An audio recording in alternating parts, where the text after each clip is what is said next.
고린도후서 12장 6절부터 10절까지 말씀을 보시겠습니다. 합독하시겠습니다. 자, 시작. 내가 만일 자랑하고자 하여도 어리석은 자가 되지 아니할 것은 내가 참말을 함이라. 그러나 누가 나를 보는 바와 내게 듣는 바에 지나치게 생각할까 두려워 그만두느라. 여러 계시를 받은 것이 지극히 크므로 너무 자고하지 않게 하시려고 내 육체의 가시 곧 사단의 사자를 주셨으니 이는 나를 쳐서 너무 자고하지 않게 하려 하심이니라. 이것이 내게서 떠나기 위하여 내가 3번 주께 간구하였더니 내게 이르시기를 내 은혜가 내게 족하도다. 이는 내 능력이 약한 데서 온전하여 짐이라 하신지라. 이러므로 도리어 크게 기뻐함으로 나의 여러 약한 것들에 대하여 자랑하리니 이는 그리스도의 능력으로 내게 머물게 하려 함이라. 그러므로 내가 그리스도를 위하여 약한 것들과 능력과 궁핍과 핍박과 곤란을 기뻐하노니 이는 내가 약할 그때에 곧 강함이니라. 아멘.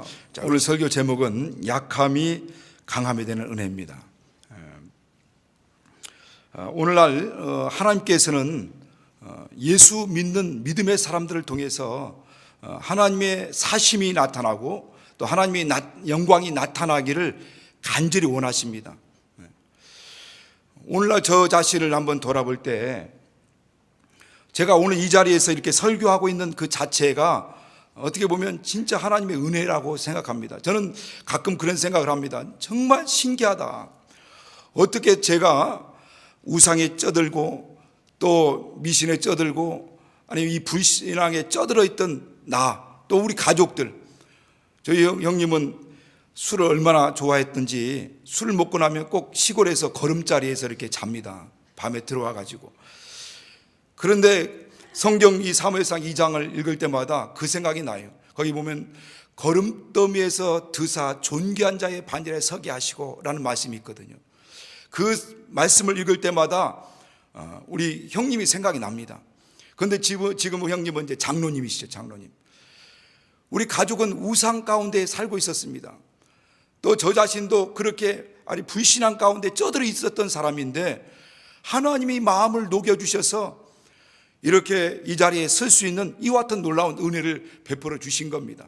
이 모든 걸 생각할 때마다 하나님의 은혜다, 하나님의 사랑이다 라는 것을 기억하게 되는 겁니다. 오늘 하나님께서 이와 같이 믿는 믿음의 사람들을 통해서 이런 확증을 얻기 원하시는 겁니다. 저 사람을 보니까 진짜 하나님 살아계신 것 같다. 저 사람의 능력을 보니까 저건 사람의 능력이 아니고 하나님의 능력이다.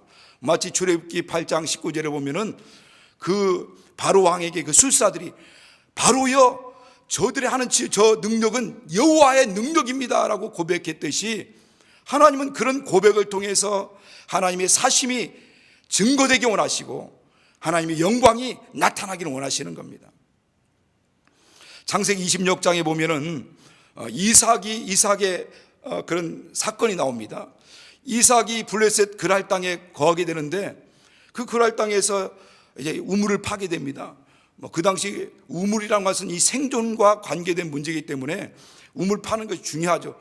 그런데 우물을 팔 때마다 그 그랄 땅에 거하던 이 블레셋 사람들이 와서 강탈해 가는 겁니다. 그런데 이 이삭은 싸울 힘이 없으니까 또 다른 곳에 가서 우물을 팝니다. 그런데 그 우물을 파니까 물이 나옵니다. 그런데 또 와서 강탈해 가죠. 이렇게 보면은 에색, 신나, 르호봇 가는 곳곳마다 우물을 파는데 그 우물물이 나오기 시작하는 겁니다.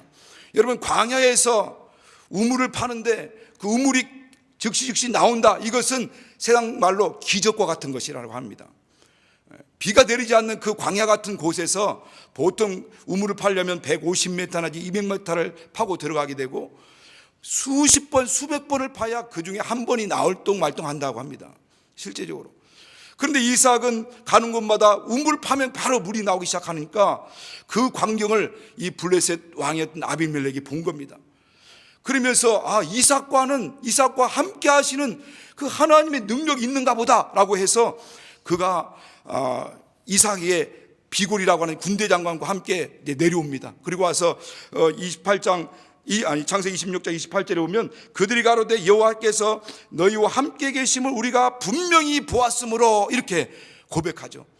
그러니까 이 블레셋, 하나님 알지 못하는 블레셋 왕 이 아비멜렉조차도 이삭과 하나님이 함께 계신 것을 분명히 볼 정도로 확실한 증거가 있다라는 거죠.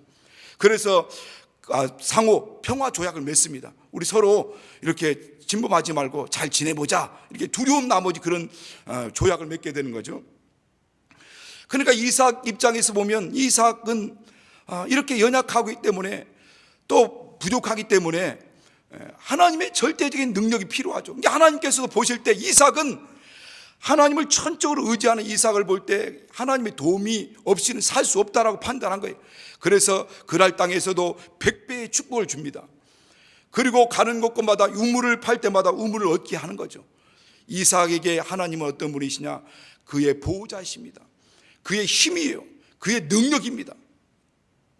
바로 그 연약함이 오히려 그에게는 하나님이 함께 하시는 그런 동기가 되었고, 그를 통해서 하나님이 그의 힘이요 능력이요 은혜요 또 그의 복이라고 하는 것이죠. 오늘 이 본문을 통해서 이 바울도 자기 연약함에 대해서 고백하고 있습니다. 자기가 얼마나 연약한 존재인지에 대해서 이제 고백하는데, 그 연약함이라고 하는 그 실체를 뭐라고 딱 한마디로 표현하는데 뭐라고 표현합니까?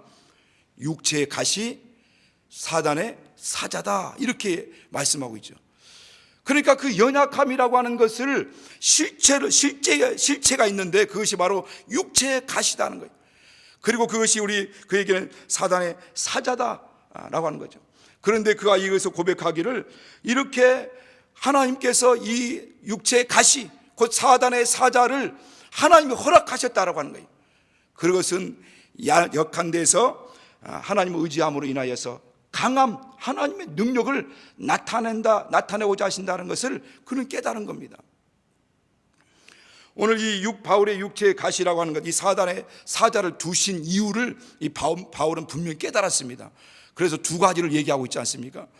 이렇게 내게 육체의 가시, 사단의 사자를 두신 이유, 이 이유를 뭐라고 말씀하냐면, 내게 하나님이 주신 은혜가 너무 크기 때문에, 이 환상과 계시와 은혜를, 너무 큰 은혜를 받았기 때문에 혹시 이 바울이 자고하지 않을까, 교만하지 않을까, 그래서 하나님 멀어지게 하지 않을까라고 하는 그것 때문에 하나님께서 자신에게 이 육체의 가시를 주셨다라고 이렇게 고백하고 있습니다.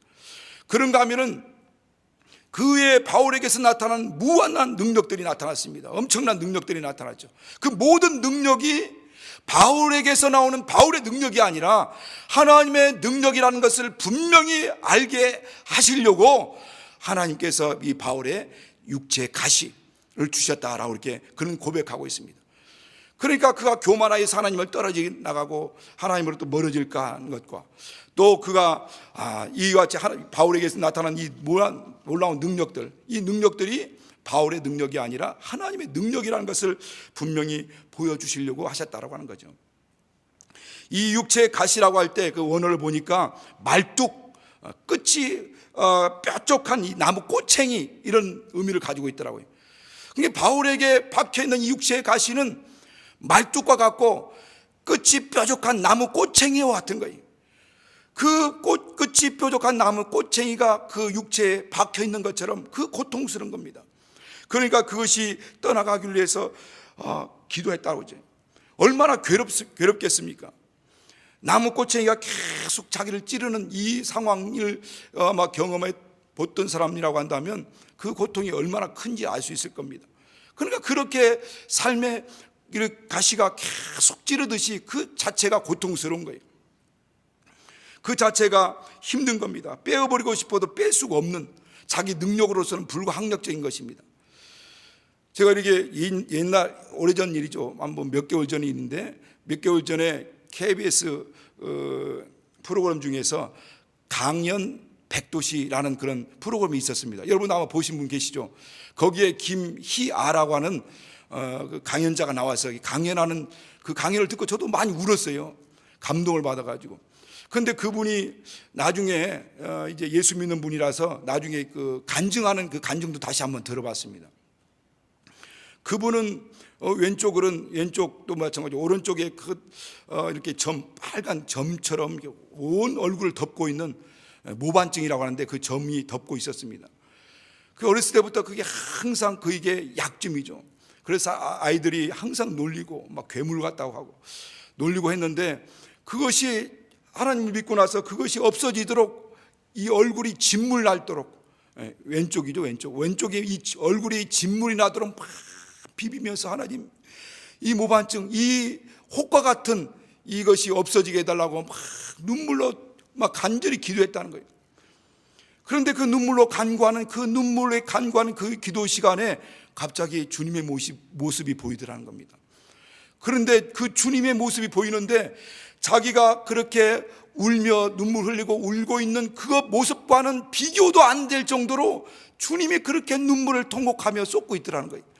그 아픔 때문에 팍 비비면서 고통스러워하는 그것이 약점이 되어서 항상 열등감과 자격지심에 이렇게 빠져서 남들도 쳐다보지 못하는 이 모습을 보는, 그 모습을 바라보는 하나님의 마음이 얼마나 크고 얼마나 아픈지에 대해서 자기가 느꼈다는 거예요.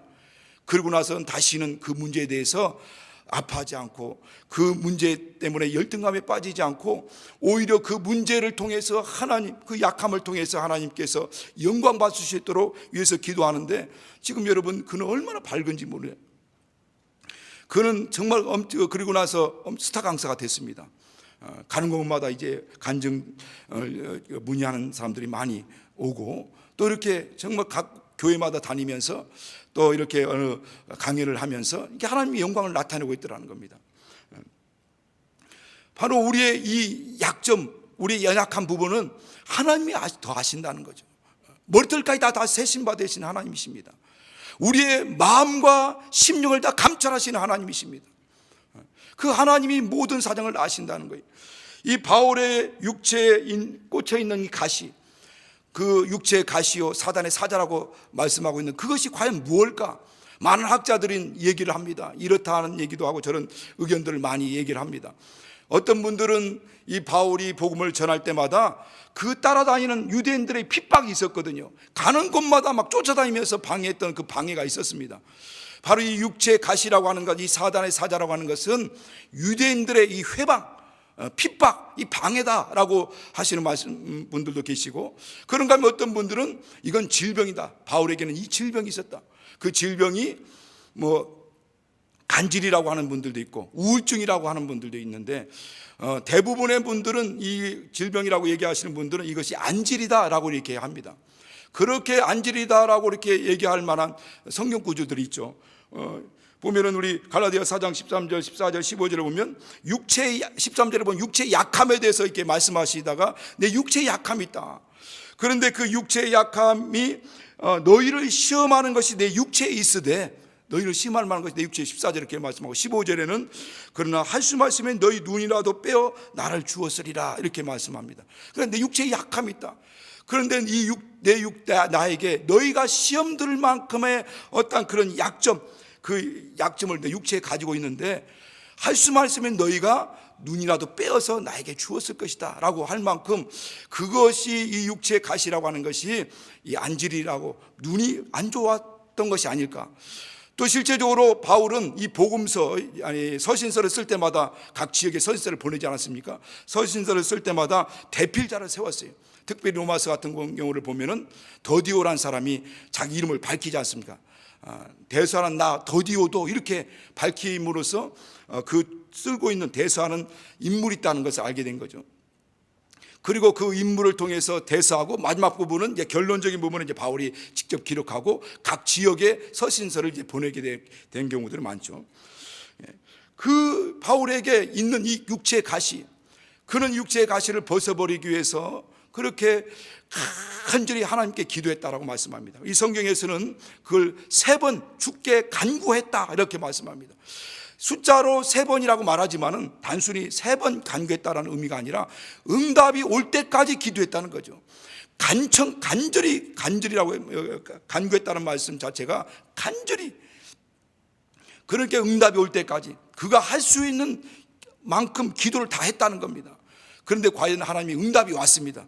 그 응답은 그가 원하는 응답이 아니라 거절하는 응답입니다. 내 은혜가 내게 족하도다. 이는 내 능력이 약한 데서 온전하여짐이라. 그러니까 바울에게 하나님이 주신 이 은혜가 뭐냐? 내 은혜가 내게 족하다. 그것은 하나님이 이것을 허락하셨다라고 하는 것을 말씀하는 거죠. 하나님이 이러한 것을 허락하셨습니다. 이를 통해서 하나님이 요구하신 것이 뭐냐면 이 약점, 이 약함을 통해서 하나님께 더 가까이 나오고 하나님과 이 바울의 관계가 더 친밀한 관계, 더 온전한 관계가 되기를 하나님 원하신다는 겁니다. 그래서 우리는 이 약점을 통해서 더 하나님을 의지하지 아니하면 살 수가 없는 것 자기가. 하나님께 더 기도하지 않고 하나님을 의지하지 않으면 자신이 감당할 수가 없어요. 그러니까 매 순간순간 하나님을 의지하며 살아가는 겁니다. 매 순간순간 하나님께 기도하며 살아가는 거예요. 매 순간순간 하나님께 더 가까이 나가면서 하나님의 능력으로 살아가는 겁니다. 혹시 여러분 가운데 벗어나고 싶고 해결받고 싶고 또 정말 이 모든 것을 다 응답받고 싶지만은 아직까지도 해결되지 못하는, 벗어버리지 못하는 뭔가가 정말 계속 묶여있는 뭔가 약점이 있을 수 있습니다. 그렇다고 한다면 그것은 하나님이 허락하신 것이라는 거죠. 하나님이 허락하신 것. 그걸 통해서 하나님은 하나님과 여러분의 관계, 저와 여러분의 관계가 더 끈끈한 관계, 더 온전한 관계, 더 친밀한 관계가 회복되기를 원하는 겁니다. 그런 관계를 갖기 원하는 거죠. 그를 통해서 하나님의 사심이 그를 통해서 나타나게 원하신다는 겁니다. 우리가 사실 하나님께서 우리를 겸손하게 하고 또 이렇게 낮추실 때, 그때가 하나님이 우리를 낮추실 때 하나님의 능력이 나타나는 때는 겁니다. 오늘 이 성경 보면은 약할 때 강함이다 이렇게 말씀하시는 것은 이 약함이라는 것, 다른 곳에 보니까 이 약할 때 강함이다 라고 할 때 그 약함이라는 것, 그리고 약할 때 강함으로 나타나는 것, 그게 이제 하나님의 은혜죠. 왜냐하면 내가 약할 때 내 능력이 내게 온전함이니라 이렇게 말씀합니다. 9절에 말씀하고 있죠. 내가 약할 때 내 능력, 하나님의 능력이 온전하여짐이라. 그 말씀을 다른 성경으로 보니까, 풀이를 하는 성경 보니까 내가 약할 그때가 하나님의 능력이 완벽하게 드러나고 나타날 때다라고 이렇게 말씀하고 있더라고요. 그러니까 우리가 약할 그때, 우리 자신을 힘으로서는 할 수 없어서 하나님 앞에 우리 자신을 내려놓을 그때가 하나님의 능력이 임하고 하나님의 능력이 나타나는 온전한 때라는 겁니다. 온전한 때라는 거예요. 그래서 하나님의 그 능력을 통해서 하나님의 영광을 나타내시고 하나님의 역사를 나타내 주신다는 겁니다. 그를 통해서 이 능력은 내 능력이 아니라 하나님의 능력이다라는 것을 자랑하게 하고 하나님을 나타나게 하려 함이라는 겁니다. 원래 우리 자랑이라고 하는 것은 내 자랑, 내 어떤 조건을 자랑하거나 어떤 내 능력을 자랑해서는 안 되는 거죠. 오늘 하나님께서 우리의 삶을 통해서, 믿는 성도들의 삶을 통해서 하나님의 실존함이 나타나기 원하고 하나님의 영광이 나타나기 원하고 또 하나님의 그 살아계심이 나타나고 하나님의 그 향기가 드러나게 원하는 거죠. 뿜어져 나게 원하는 겁니다. 그래서 우리 고린도서 1장 30절 31절 보면 너희는 하나님께로부터 나서 예수 그리스도 안에 있고 예수는 하나님께로부터 나서 우리에게 지혜와 의로움과 거룩함과 구속함이 되셨으니 기록된 바 자랑하는 자는 주 안에서 자랑할지니라. 그러니까 바로 예수는 하나님께로부터 우리에게 지혜요 의요 거룩함이요 구속함이 되셨다는 거예요. 우리의 의가 뭐냐? 예수입니다. 우리의 거룩함이 뭐냐? 예수입니다. 내가 뭐 거룩해서 거룩한 것이 아니고 내가 뭔가를 이렇게 경건하게 살고 뭔가 어떤 것들로부터 보호받고 거기서 죄를 짓지 않으려고 몸부림쳐서가 거룩함이 아니고 바로 예수가 우리의 거룩함입니다. 예수가 있는 자는 거룩한 자입니다. 예수가 우리의 의입니다. 그래서 예수가 있는 자는 우리의 의의 그 의로운 자예요. 예수가 우리의 지혜입니다. 예수를 믿는 자는 그 지혜로운 자예요. 그래서 하나님을 알지 못하는 자를 무식한 자라고 성경은 말씀하고 있지, 우리가 세상적인 어떤 지식을 뭔가 몰라서 그걸 무식한 자라고 하지 않습니다. 예수가 우리의 지혜요 의로움이요 거룩함이요 구속함이 되기 때문에, 그래서 자랑하는 자는 그리스도 예수 안에서, 주 안에서 자랑하라. 이것이 주님의 은혜입니다. 이것이 주님의 사랑입니다. 이것이 주님의 축복입니다. 그래서 약함을 드러내고 그 약함을 통해서 하나님의 능력을 나타내고, 그를 통해서 하나님이 이와 같이 나와 함께 하시고 지금도 살아계신 것을 증거하는 것, 그게 바로 간증이죠. 간증이라는 것은 나는 이와 같은 죄인 중에 죄인이었고 괴수 중에 괴수였지만은 은혜로 말미암아 내가 거룩함을 받고 의로움을 받고, 그리고 하나님의 은혜 가운데 이렇게 복을 받아 하나님이 이런 축복을 주셨습니다. 하나님은 살아계십니다. 이게 바로 간증인 겁니다. 그렇기 때문에 이 사실, 이 상황을 바울은 알기 때문에 그런 것을, 이 진리를 깨닫고 이 실상을 깨닫고 이 상황 앞에서도, 가시가 찌르는 이 고통 앞에서도 기뻐하고 감사할 수 있었다라고 하는 겁니다. 그렇게 하는 그 이유, 그렇게 기뻐하며 감사할 수 있는 그 마음이 어디서부터 나오느냐? 바로 9절에 보면 그리스도의 능력이 항상 자기에게 머물게 하려 하는 것이라는 거예요. 이렇게 감사하는 것, 이 연약함에도 불구하고 감사할 수 있는 것은, 기뻐할 수 있는 것은 그리스도의 능력이 항상 자기에게 머물게 하려 함이라는 겁니다. 그 머물게라는 그 말 보니까 여러분 관주 성경에도 나와 있는데, 그 관주 성경 밑에 보면 헬하고 장막으로 덮게 이렇게 나와 있습니다. 그러니까 머물게라는 말은 장막으로 덮게, 마치 성막에 하나님의 영광이 충만하게 막 덮여 있듯이, 지성소 안에 하나님의 영광이 덮여 있듯이 바로 이 약함을 가지고 있는 자들, 그래서 자기 힘으로는 살 수 없어서, 자기 능력으로는 살 수 없어서 하나님을 전폭적으로 의지하고 하나님의 도움을 구하는 그들의 영혼을 하나님의 영광과 능력과 은혜로 덮어주는 겁니다. 그래서 그런 자들은 자기 약함이 안 보이는 거예요. 분명히 약한 자인데 약함이 보이지 않고 하나님의 능력의 장막이 보이는 겁니다. 그런 사람들은 나가 안 보이고 내가 보이지 않고 하나님의 영광이 보이게 되는 겁니다. 그래서 바울은 이 사실을 알고 이와 같이 내 약함을 자랑하는 이유는 바로 그리스도의 능력이 항상 내게 머물게 하려 함인데, 바로 마치 장막의 성막에 여호와의 영광이 덮이는 것처럼, 그러므로 그렇게 하나님을 연약하게 의지하는 자들에게 이렇게 하나님의 영광이 덮임으로 말미암아 자기가 드러나지 않고, 하나님의 능력의 장막이 덮음으로 말미암아 자기 약함이 드러나지 않고 오히려 하나님의 영광이 드러나는 그 일들을 보이게 하셨다라고 하는 겁니다.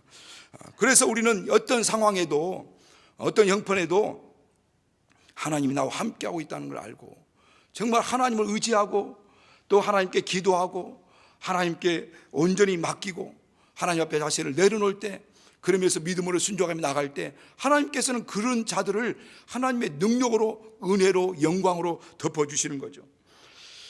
여러분, 우리 법궤 알지 않습니까? 우리 법궤가 무엇으로 만들어진지 다 여러분 많이 익히 들으셨죠? 이 광야의 이 시띠나무로 만들어졌습니다. 우리 조각목이라고 하는 이 시띠나무죠. 시띠나무로 만들어졌는데, 저도 성지순례 가서 봤지만은 광야에 듬성듬성 이 시띠나무가 세워져 있습니다. 모든 나무는 살 수 없는데 그 황량한 광야 가운데 듬성듬성 나무 한 그루씩 있어요. 파란 나무인데, 그런데 그 나무가 이 조각목이라고 하는 이 시띠나무입니다. 성경에는 조각목으로 나와 있죠. 그런데 그 광야의 모래바람을 계속 쐬기 때문에 그 겉껍질은 아주 단단하고 거칠입니다. 거칠어요. 그리고 곳곳에, 나무 곳곳에 이 괭이가 베겨 있습니다. 그렇기 때문에 일반 목재로는 쓸 수 없습니다. 어떤 목재로 쓸 수 있는 나무는 아니에요. 뭐 화목으로나 쓸 수 있을지 모르겠지만 불 때는 화목. 그런데 하나님께서 그 시띠나무를 갖다가 하나님의 장인들의 손에 맡겨서 하나님의 말씀의 언약을 담은 이 증거판을 담는 언약궤, 곧 법궤를 만든 겁니다. 그리고 거기에 금을 입혀서 정말 거룩하게 구별시켰어요. 하나님의 증거판을 말씀의 증거판을 담는 그 언약궤를, 법궤를 만드신 겁니다. 하나님이 구별해 가지고 하나님의 말씀을 담는 그 법궤를 만드신 겁니다. 이것은 마치 그 당시에 어떤 법궤만을 얘기하려고 하는 것이 아니에요. 오늘날 우리 어디도 쓸모없는, 어떻게 보면 세상적인 기준이나 세상적인 가치관이나 그런 잣대로 대보면 부족하고 연약하고 정말 뭔가 그렇게 드러나지 않는 잘할지라도 하나님께서 그리스도의 보혈의 은혜로 그들을 덮어주시고, 그리고 하나님의 손으로 우리를 어루만져 가지고, 그리고 나서 우리가 안에 하나님의 말씀, 이 언약 진리를 담는 지성소, 하나님의 지성소로 삼으신 겁니다. 그리고 그 안에 성령이 임재하셔서 영원히 하나님의 성전 되게 하신 거죠. 오늘 우리는 겉으로 보기에는 약점이 많고 연약한 부분들이 많이 있지만은, 그러나 분명히 하나님의 눈으로 볼 때는, 믿음의 눈으로 볼 때는 하나님 보시기에 가장 영광스럽고 가장 은혜스러운 존재들이라는 겁니다. 이 약함이 강함이다라는 이 책을 지으신 분이 있더라고요. 보니까 이효진이라는 성도가 있는데, 그분은 어렸을 때 18개월 됐을 때 그 주전자에 뜨거운 막 펄펄 끓는, 아궁에서 펄펄 끓는 주전자에 데어가지고 그 물이 엎질러져 가지고 얼굴과 이 손이 막 들러붙었다고 하더라고요. 그래서 그걸 해결해 보려고 중학교 2학년 때 수술했는데 뭔가 잘못된 수술해 가지고 더 심하게 됐대. 그래서 대학교 때는 자살도 막 기도도 하고 수면제를 먹고 자살했는데 살게 돼 가지고 유의세척을 하고 살아났다는 겁니다. 근데 옆에서 엄마가 보면서, 효진아, 네가 죽으면 나도 죽는 거야. 그래서 내가 죽으면 엄마 생명과 내 생명 연결돼 있구나, 내가 죽으면 안 되겠구나 해서 엄마를 위해서 살았답니다. 근데 그 엄마가 어느 날 교통사고로 또 돌아가셨대. 그래 여러 가지 어려움 가운데 이 교회를 떠나고 자기 얼굴 때문에 엄마는 교회 나가기 시작했는데, 그런 하나님이 원망스러워서 자기는 교회를 안 나갔대. 그런데 엄마가 죽으면서 계속 모임 가질 때마다 교회 안에서 자기의 소원은 우리 딸이 교회 나오는 것이다라는 것을 계속 유언처럼 말씀했다는 겁니다. 그 얘기를 사모님한테 듣고 이 사람이 이제 예수를 믿고 교회 나오기 시작해서 정상으로 나오기 시작했습니다. 그러면서 교회 나오기 시작할 때 마음이 갈급하고, 그런 그 어려운 그 상황, 얼굴이 막 일그러진 상황에서 많은 사람들로부터 또 이렇게 정말 비난도 받고, 막 어떻게 보면 뭐 짐승 같다, 뭐 또 괴물 같다, 막 이런 소리도 들었지만은, 그러나 그런 가운데 예수를 믿고 은혜를 받았어요. 그리고 나서 하나님 앞에 그 권고한 마음들을 하나님 아뢰면서 정말 하나님 만나기를 기도하는데, 그 절망스러운 가운데 기도하는데 하나님께 그를 만나 주셨습니다. 그러면서 그 고통과 어려운 과정들을 견디오는 과정에서 하나님께서 그를 만나 주시는데, 그 만나는 과정에서 하나님의 음성이 들렸대요. 그런데 효진아, 내가 너를 사랑한다. 그리고 강하고 담대하라. 두려워하지 말라. 내가 세상 끝날까지 너와 함께 있을 것이다. 그리고 너는 세상적인 눈으로 볼 때는 아름답지 못하지만은 내 눈, 하나님의 눈으로 볼 때는 너는 미스 헤븐이다. 미스 코리아는 이 한국에서 가장 아름다운 사람 미스 코리아라고 하지 않습니까? 너는 미스 헤븐이다. 그러므로 이제는 내 약함에 대해서 열등만 갖지 말고 내 약함을 자랑하는 자가 되라. 내가 그렇게 너를 세워줄 것이다. 이런 음성, 그런 감동을 막 받았대요. 그래서 자기는 미스 헤븐이다.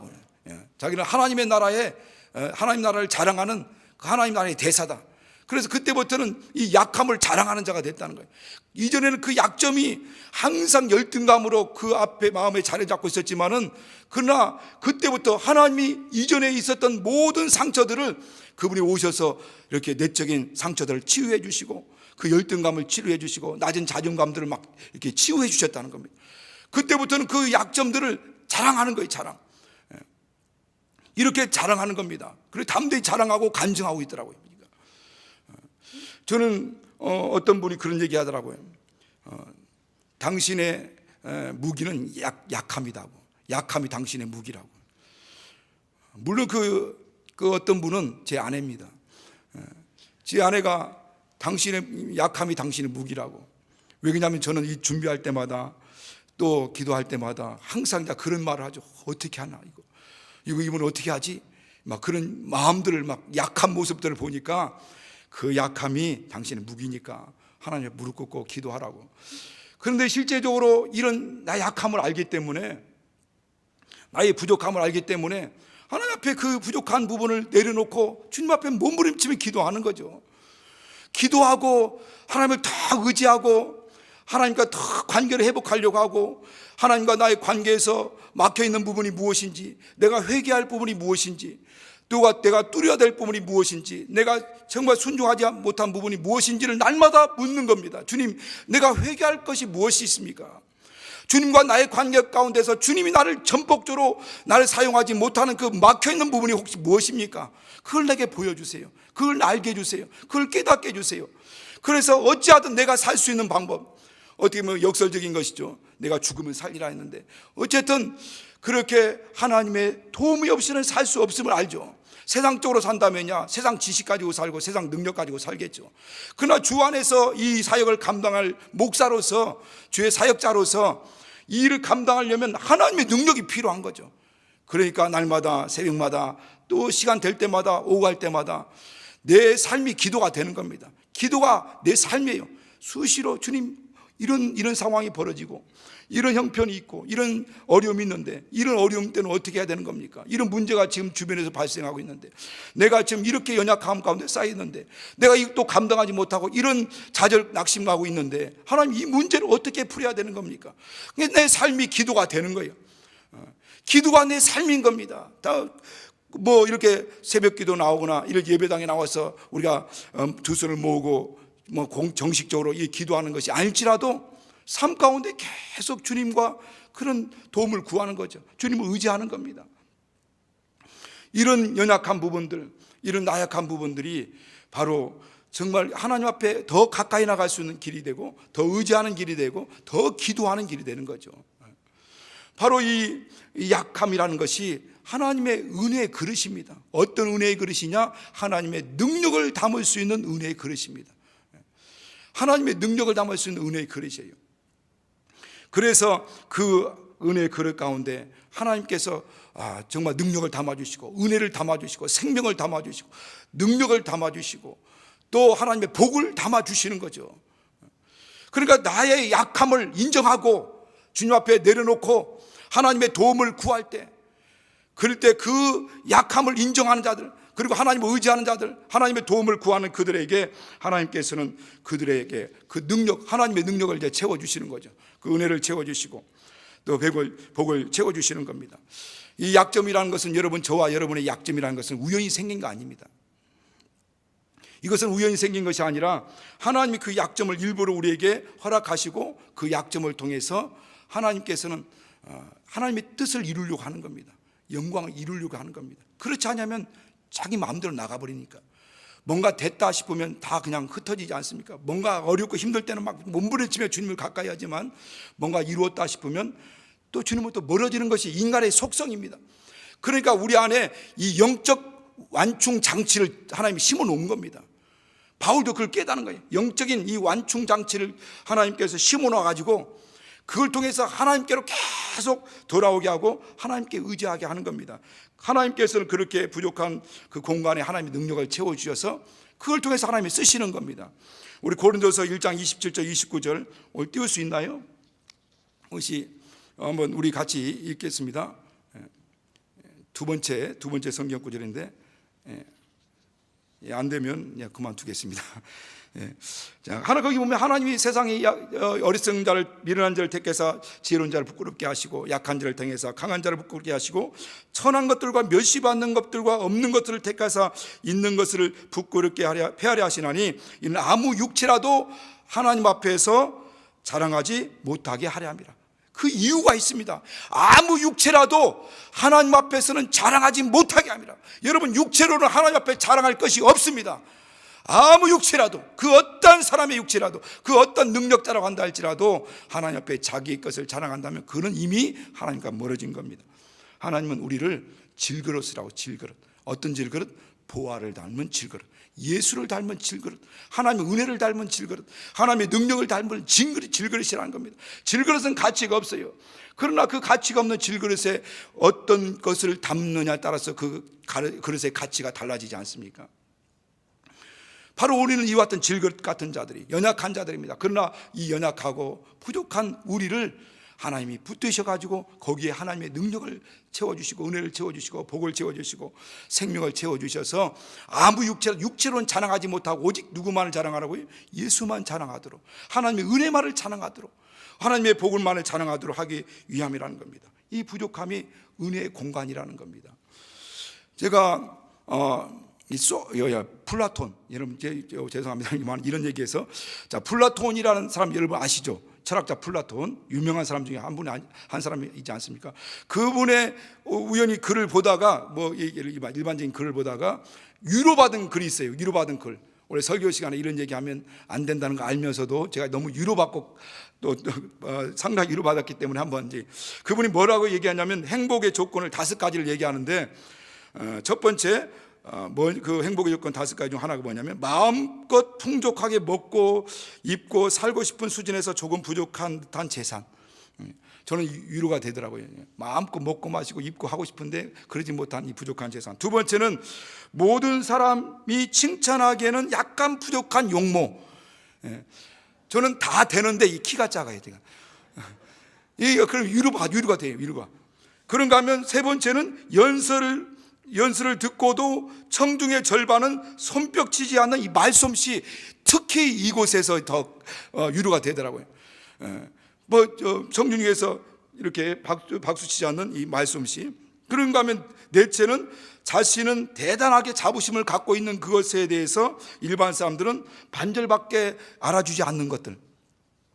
5번째는 한 사람은 어떻게 견디볼 수 있는데 두 사람에게는 지는 거, 이렇게 있더라고요.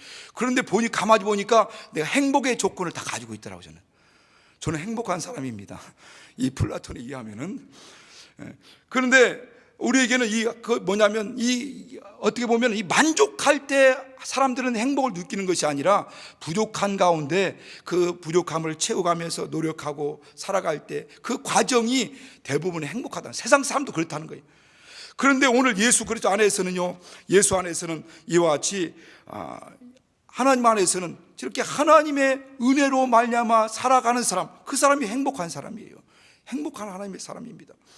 여러분, 이 땅에는 완벽한 사람이 없습니다. 완전한 사람이 없어요. 만약에 완전한 사람만이 하나님의 쓰임을 받는다라고 생각한다면 하나님 쓰실 사람은 없어요. 그래서 오늘 이 성경 본문에 고린도후서 12장 9절에 보면 내가 내게 이르시기를 자, 같이 읽겠습니다. 9절 시작. 내게 이르시기를 내 은혜가 내게 족하도다. 이는 내 능력이 약한 데서 온전하여짐이라 하신지라. 이러므로 도리어 크게 기뻐함으로 나의 여러 약한 것들에 대하여 자랑하리니 이는 그리스도의 능력으로 내게 머물게 하려 함이라. 그러면서 10절에 보면 그러므로 내가 그리스도를 위하여 약한 것들과 능력과 궁핍과 핍박과 곤란을 기뻐하노니 이는 내가 약할 그때의 강함이라. 내가 이 약한 것들을 도리어 기뻐하는 이유가 뭐냐면 그 나의 여러 약한 것들에서 또 자랑하는 것은 그리스도의 능력이 내게 머물게 하려 함이라는 겁니다. 서두에도 말씀드린 것처럼 바울은 이 진리를 깨달았어요. 그래서 그가 이렇게 하나님이 이 내 약함, 육체의 가시를 둔 이유에 대해서 바로 자기가 자고하지 않도록, 교만하지 않도록, 그래서 하나님과 멀어지지 않도록, 하나님과 떨어지지 않도록 하는 것과, 그리고 자기의 능력이 하나님의 능력이 아니라 내게 이 약함을 주셔서 하나님의 능력이 내게 머물도록 하기 위해서 하나님께서 이 약함을 주셨다라고 이렇게 말씀하고 있습니다. 오늘 저는 이제 한 가지 제가 마지막으로 좀 말씀드리고 싶은 것은, 우리가 또 한 가지 분명히 기억할 것은, 우리 이 공백이라는 것과 여백이라는 것이 있더라고요. 보니까 글을 보니까 이 공백과 여백이 무엇인가를 보니까 이 공백이라는 것은 단순히 비어 있는 상태를 얘기한답니다. 단순히 비어 있는 상태를 얘기하는데, 그 여백은 뭐냐? 의도적으로 남겨주는 공간이라는 겁니다. 그러니까 이 부족함이 공백일 수도 있다는 거예요. 그러니까 이 공백이라는 것은 그냥 단순히 비어있는 상태. 그래서 만약에 내 부족함이 공백이라고 한다면 채워야 되는 겁니다. 지식이 부족하다면 지식을 채워야 되고, 학생이 공부 잘하려고 하기 원한다면, 잘하지 못하고 있다면 잘하기 원하면 잘하도록 노력을 해야 된다는 거예요. 직장에서도 인정받고 또 어떻게 승진하기 원하면 그 부족한 것들을 채워야 되는 겁니다. 이 공백은 채워야 되는 거예요. 채워야 되는 거예요. 그런데 신앙 안에서도 마찬가지죠. 우리가 성경에 대한 지식이 부족하면 성경도 보고 말씀도 들으면서 그 부분을 채워야죠. 또 기도가 부족하면 기도 시간을 늘려서라도 기도를 해야 되고, 여러 가지 부족한 부분들을 우리가 이렇게 공백이라면, 비어있는 것이라면, 비어있는 상태라고 한다면 채워야 되는 거예요. 그러나 여백처럼, 여백이라는 것은 바로 어떤 작품 안에 비어있는 부분을 얘기하는 거죠. 그 작품의 안에 비어있는 그 부분은 그 작품의 한 일부분이라는 겁니다. 여백이라는 것은 일부분이라는 거예요. 그것은 내 능력으로 힘으로 할 수 있는 게 아니라는 거죠. 그러니까 하나님이 나에게 주신 이 빈 공간처럼 보이는 이 여백이 있다는 거예요. 여백. 그것은 하나님의 작품이라는 겁니다. 에베소 2장 10절 말씀한 것처럼 너희는 하나님의 작품이라고 말씀했죠. 그러니까 이 여백은 하나님의 작품을 인정하고 그걸 받아들이고 그곳에 하나님의 능력이 채워지고 은혜로 채워지고 복으로 채워지게 해야 된다는 겁니다. 여러분, 이 약함, 이 연약함은 단점이 아닙니다. 또 이것이 오히려 성경에 말씀하는 것은 이것은 장점이고 강함이다, 이렇게 강점이라는 겁니다. 단점이 아니라 강점이라는 거예요. 강함이라는 거예요. 약할 때 곧 강함이라는 거예요. 그래서 오늘 하나님께서는 이를 통해서 하나님의 영광을 나타나게 원하십니다. 바로 이것이 축복의 통로입니다. 은혜의 공간이요, 은혜의 그릇입니다.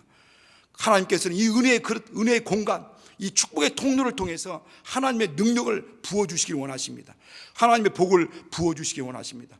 오늘 저와 여러분 연약한 가운데 있어서 그 연약함 때문에 눈물 짓고 아파하고 힘들어하고 정말 고통스러울 경우도 있습니다. 그러나 그것을 하나님의 은혜로 공간으로 받아들이시고 또 하나님의 그 축복의 통로로 받아들이시고 그곳에 하나님의 은혜가 머물고 능력이 머물고 권능이 머물고 바로 바울의 고백처럼 하나님의 능력이 내게 항상 머물게 하려 함이라는 것처럼 그러므로 말미암아 나의 삶이 하나님이 주재하시고 또 하나님이 허락하신 삶으로 인정하고 우리의 삶을 통해서 하나님이 영광 받으시게 하는 저와 여러분 되시게 했으므로 축원합니다. 우리 시간 같이 기도할 때 하나님 정말 이 그릇에, 은혜의 그릇에, 이 축복의 통로에, 은혜의 이 공간에 하나님의 능력을 부어달라고, 하나님의 은혜를 부어달라고, 그래서 나의 삶을 통해서 하나님의 영광이 나타나고 하나님의 은혜가 증거되고 나타날 수 있도록 하나님께서 연약한 그릇에 은혜와 능력을 넘치도록 부어달라고, 그렇게 살게 해달라고 우리 예수 한번 부르시고 같이 기도합니다.